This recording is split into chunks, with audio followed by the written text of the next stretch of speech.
Bonjour, comment ça va? Happy New Year, everyone. Yes, it's that time of the year when people make resolutions. They want to read more, exercise more, or learn a new language. Clearly, I've chosen the latter. And I have Babbel, the language learning app that sold more than 10 million subscriptions, to help me. So it's French for me in 2022, but like all of you, my schedule is already full. No problem. Babbel is fun, engaging, and its bite-sized language lessons, about 15 minutes, are for real-world use. In other words, it's doable and practical, my two favorite things.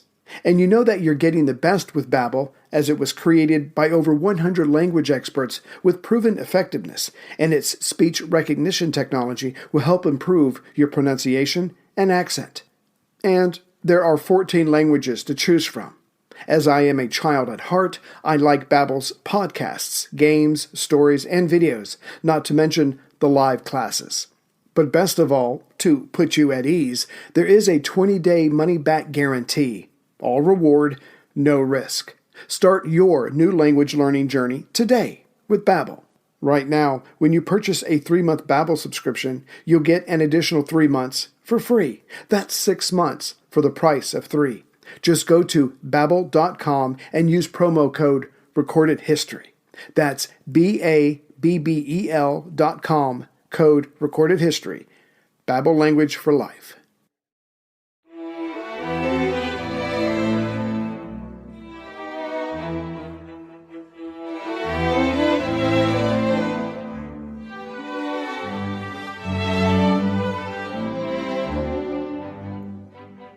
Welcome to Pax Britannica.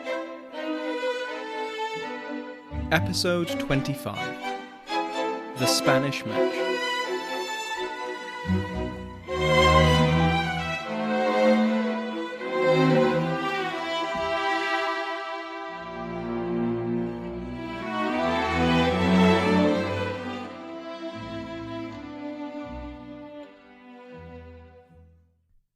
Welcome back to Pax Britannica. Last time, we heard how the burgeoning 30 Years' War continued to burgeon as Frederick, Elector Palatine and son-in-law to James, accepted the crown of Bohemia, before being promptly kicked out by the highly irate Austrians, and then chased fully from his own lands by the Bavarians. James had hoped to bring about peace in Europe through a marriage between his son Charles and the Spanish Infanta, Maria Anna. If Charles married the Infanta, a member of the Spanish Habsburgs, then they could rein in their Austrian cousins. In other words, James gaining a daughter-in-law might help save his son-in-law. A secondary, but very close, benefit of such a marriage would be the dowry. A princess of the vast and fabulously wealthy Spanish Empire would bring with her several £100,000. This was just what James's purse desperately needed, because as we also heard last time, despite the best efforts of his courtiers and ministers, James just would not stop spending. The only way to return royal finances to anywhere close to the black would be a significant cash injection, and as we left off last week, the usual way to receive that amount of money, taxation through Parliament, had crashed and burned with the dissolution of the 1621 Parliament. The Parliament had been dissolved because they were treading on ground which James considered both private and a decision for the royal family alone. It was also his last remaining option for both financial solvency and peace in Europe. The Spanish Match. This was not a popular decision. If Parliament had been discussing the marriage with unbridled enthusiasm for a Spanish union, I'm sure James wouldn't have been quite so offended. Instead, they were openly critical of the idea, and dismissing the Parliament did not make the policy's unpopularity go away. Instead, without a vehicle to make their displeasure known to the king, public opinion made itself known in other ways. Sermons preached against a union with a Catholic, and especially a Spaniard, as did endless printed tracts which attacked not the king, of course, but his evil counsellors who had led him astray. The court, which had never been popular, came under increased attack. The Overbury case once again came to light as a stick to beat over the metaphorical heads of James's court, particularly the Duke of Buckingham. Nevertheless, James insisted on ploughing on ahead with the match, despite its previous failure and its increasingly clear unpopularity in his kingdoms. Sir John Digby, newly made Earl of Bristol, was dispatched to Madrid to act as the king's embassy and continue the negotiations. Bristol was led to believe that the Spanish were now acting in good faith, and that they were equally interested in bringing the conflict over the Palatinate to a peaceful conclusion. After many months of negotiation, Bristol believed he had reached an agreement with Philip IV. A marriage between Prince Charles and Infanta Maria Anna was possible, and that once it was agreed, Spanish troops would join with the English in restoring the electorate to Frederick. Well, that's all right then. The marriage would go ahead, Prince would marry Infanta, peace would be enforced through the union of Protestant and Catholic, and James would get a boatload of cash. The 30 Years' War would be called as such as a kind of joke, made by historians who are a famously hilarious lot, and everything would work out nicely. Of course not. Bristol had been had. The Count de Olivares, who you might remember from our interview with Professor John Eliot, had risen to power on the Spanish council, and he denied that Bristol had ever received any kind of assurance that either the negotiations would lead anywhere, nor that Spain would act against Austria.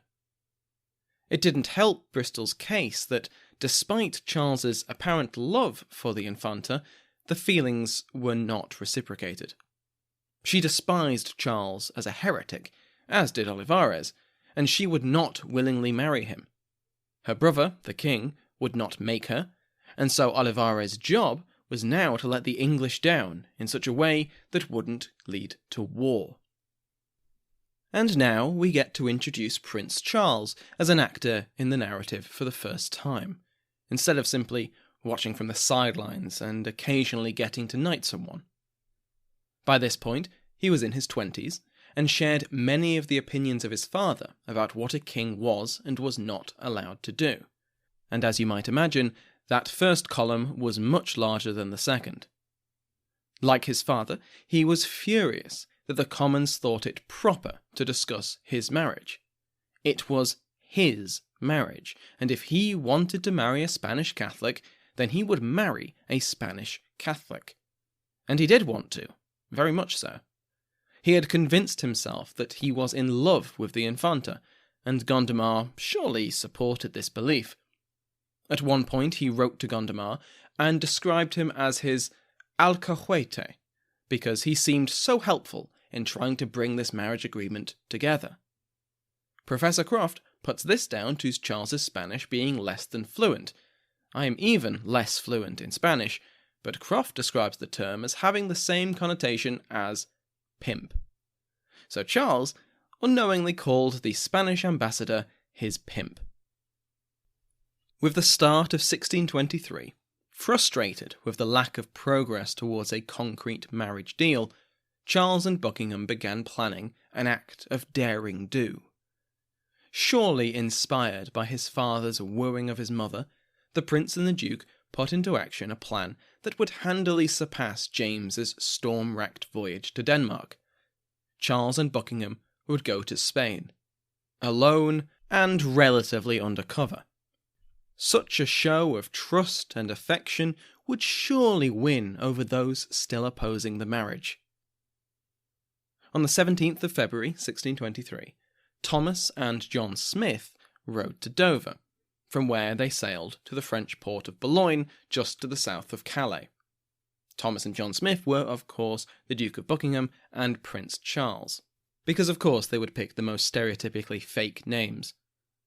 Once they arrived in France, they rode to the Spanish court at Madrid, arriving on the 7th of March to the surprise of everyone. Imagine it.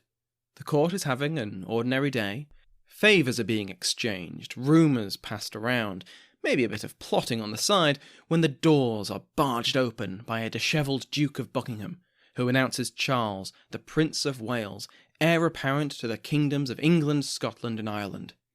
In walks the prince, equally dishevelled from the 1,000 miles they have travelled. The room is shocked, and Charles strides up to the Infanta and sweeps her off her feet. Okay, so I shouldn't write fiction.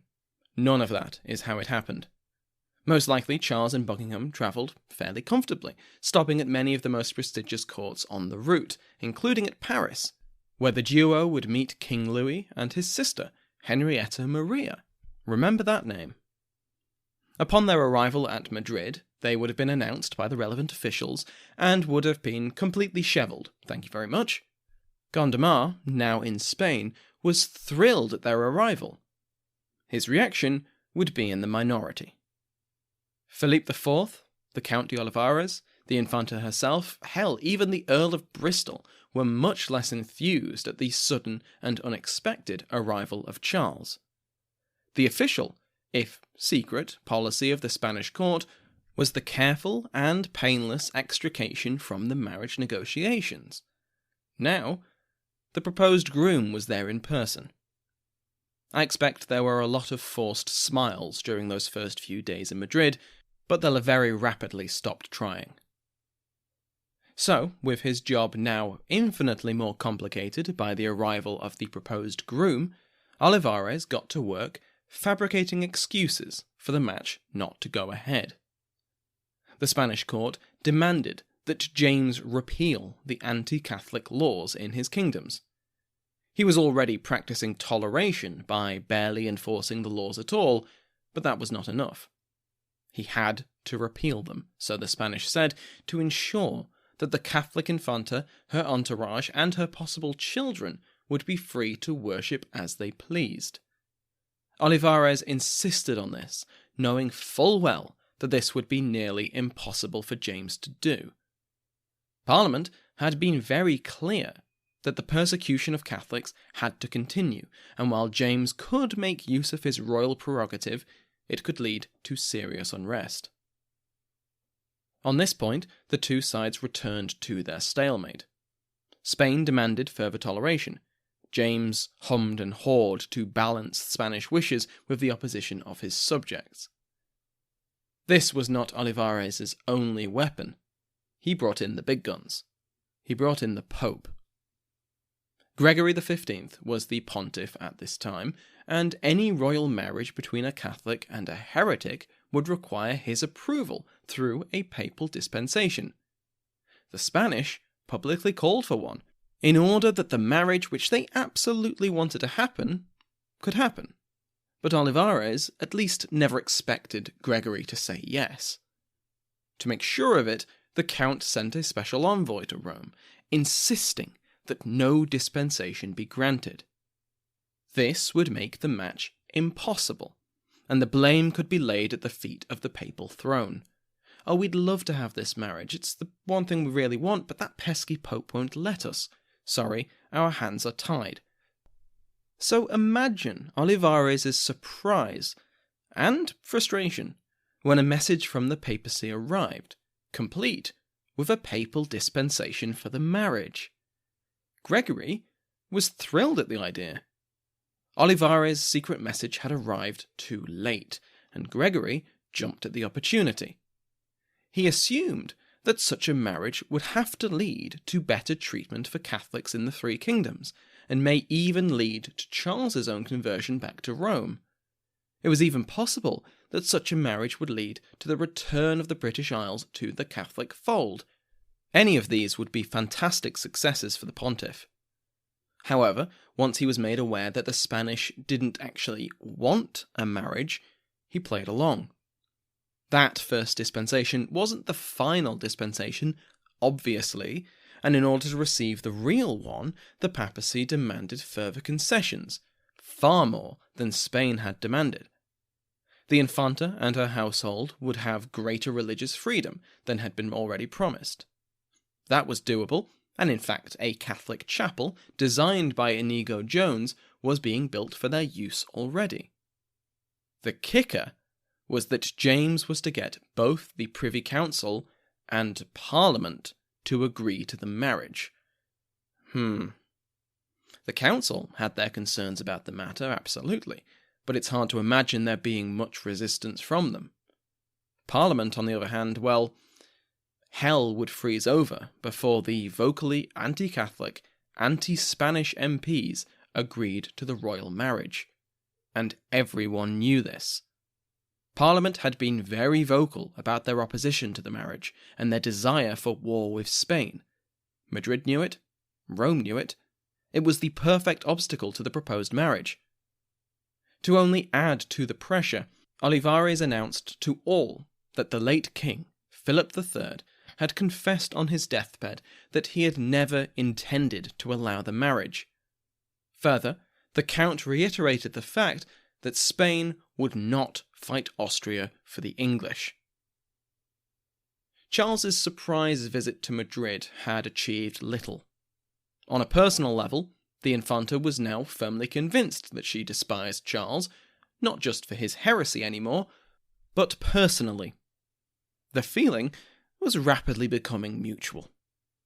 While Charles and Buckingham had been in Spain, James had been in constant contact. Bedridden, he had little else to do anyway, and he wrote to his, quote, sweet boys regularly, passing on news from the Villiers clan and sending Buckingham's responses back to them. The endless series of obstacles to the marriage made its prospects clear even to the king. He wrote that, quote, if my baby's credit in Spain mend not these things, I will bid farewell to peace in Christendom. James could bid away. In March 1623, the same month that Charles had arrived in Madrid, news arrived that the electorate had been formally revoked from Frederick and granted to the loyal, Catholic Duke of Bavaria, Maximilian. This was a further strike against the Palatine, and further fanned the flames of opinion that now it was the Austrians going too far. With war looking increasingly likely between England and the Austrian Habsburgs, there was one highly concerning factor. Charles, the king's son and heir, was in the court of their Spanish cousins. As the chances of a marriage betrothal became mere fantasy, the chance that the Spaniards would stay out of the war also evaporated. James needed to get his heir and his favourite, the two men the king loved the most in the world, out of Spain. To do this, he agreed to everything. James and the Privy Council swore an oath in front of Coloma, the new Spanish ambassador, to meet the terms of the contract which Charles and Philip IV had signed. This included secret terms which promised the revocation of anti-Catholic laws within 3 years, and the forgiveness of £36,000 worth of debt owed to the crown by recusants. In August, Charles and James accepted that the Infanta would not go back with Charles right now, but perhaps she would join him later, once the negotiations were complete. By this point, both sides were coming to terms with the fact that this was all a sham. Charles and Buckingham left Spain, and in October 1623 they arrived back in England, landing at Portsmouth. They were greeted by cheering crowds, parties in the streets, the ringing of church bells, and displays of fireworks. This jubilation was not just for the return of the prince, but because he had returned without a Spanish wife at his side. While negotiations would continue, the only person still holding on to the prospect of a marriage was James. Charles and George's excellent adventure had left both convinced that the Spaniards had been playing them all along, based on their experiences in Madrid. They informed James that the Spanish had been leading him on for years, with no intention to commit to a marriage nor restrain the Austrians. James refused to hear it, but he didn't need to. Prince and Duke were now an unassailable partnership, forged in the months of close proximity and foreign adventure. While James refused to cut off negotiations, those at court who answered first to Villiers or to the prince ignored and sidelined the Spanish representatives. Considering their combined influence, this shut them out of nearly all opportunities to meet with the king or influence policy. Worse for the Spanish, the Duke and the Prince began to actively work against them, openly calling for war with both Spain and Austria. They had only to point to the endless victories of the Austrians on the continent as they rolled through the Palatinate. England had to respond, they argued, and a parliament was needed to pay for it.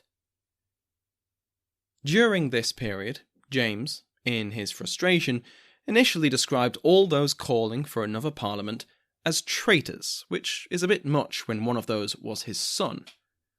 His experience of the last one had been so poor that it took 2 months for Charles and Buckingham to convince him of its necessity. All the while, the crown's debts continued to rise.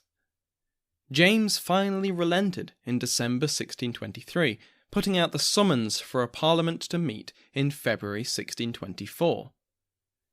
James had condemned and dissolved the 1621 parliament for discussing the royal marriage, but his subjects were already discussing it, and as their representatives the Commons considered it their duty to discuss it also. In trying to silence their criticism, James had shown his kingdoms just how out of step he was with them. The summons were followed by a wave of anti-Catholic, anti-Spanish sentiment in every feasible arena, particularly in print. English print culture was exploding over the marriage controversy. It was being discussed and debated in every pub, every churchyard, every market, and those with access to a print shop made their views available more widely through pamphlets and circulars. Pamphlets such as the Vox Coeli, which described a heavenly conference of deceased royals, Henry VIII and his 3 crowned children, as well as Anne of Denmark and her son Henry. At this conference, all of them voted against a Spanish marriage, with the exception of Mary. She was a Catholic and the wife of a Spanish king. Hardly the most subtle of metaphors, but popular nonetheless. Both Charles and Buckingham were praised in a multitude of publications for both discovering the deception of the Spaniards and for leading the charge for war. This week's episode was a slightly shorter one because I've been travelling a lot recently. We are also agonisingly close to the 100,000 download mark, so please consider recommending Pax Britannica to a friend. Now's a very good time for them to start listening.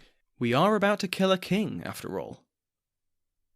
Thank you to the peers of the realm. The Royal Headsman, executed today. Her Grace the Duchess of Devon, Michelle Gersich. The Most Honourable Marchioness of Scullion, Lady Jennifer. The Right Honourable Countess of Shrewsbury, Elaine Dickens. The Countess of Surrey, Jean Buckley. The Right Honourable Earl of Oxford, Christopher Grogan. The Earl of Somerset, Brendan Bonner. The Countess of Cornwall, Belinda Clarence. The Right Honourable Earl of Hereford, Christopher Remo. The Earl of Dunbar, Angus Wilson. Alan Goldstein, the Earl of Southampton. The Earl of Northampton, Justin Drowns. The Earl of Nottingham, John Toogood. And the Earl of Worcester, Alan Goldstein. If you want to join their ranks, go to patreon.com/Pax Britannica. Every pledge tier comes with a personalised, ad-free RSS feed, and the higher ranks come with extra perks. Thank you to Sounds Like an Earful for providing the music in today's episode, to my entire House of Lords, and to you for listening.